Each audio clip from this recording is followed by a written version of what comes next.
Hi friends, आज आपण bakery सारखाच घरच्या घरी क्रीम रोल तयार करूया। त्यासाठी एक वाटी मैदा, मीठ, तेल घालून छान असे मळून घेऊया आणि पीठ 10 मिनिटं भिजत ठेवायचे।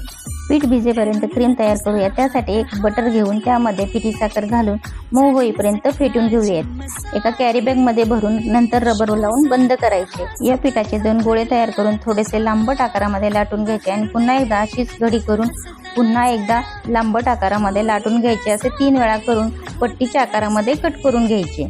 फॉइल पेपरचा रोल तयार करून त्याला अशा पद्धतीने पट्टी गुंडाळून घ्यायची आणि व्यवस्थित अशी बंद करायची। खूप असे तेल गरम करायचे नाहीत, खूप कडकडीत तेलामध्ये क्रीम रोल तळून घ्यायचे नाहीत। क्रीम रोल थंड झाले की यातील पेपर काढून क्रीम दोन्ही बाजूला भरून घ्यायची। मस्त असा बेकरीमध्ये मिळतो असा क्रीम रोल घरच्या घरी सहज तयार होतो। याचा डिटेल व्हिडिओ चॅनलवर केव्हाच अपलोड झाला आहे। चॅनलला नक्की व्हिजिट करा। व्हिडिओ आवडला असेल तर व्हिडिओला लाईक करा आणि चॅनलला सबस्क्राईब करा।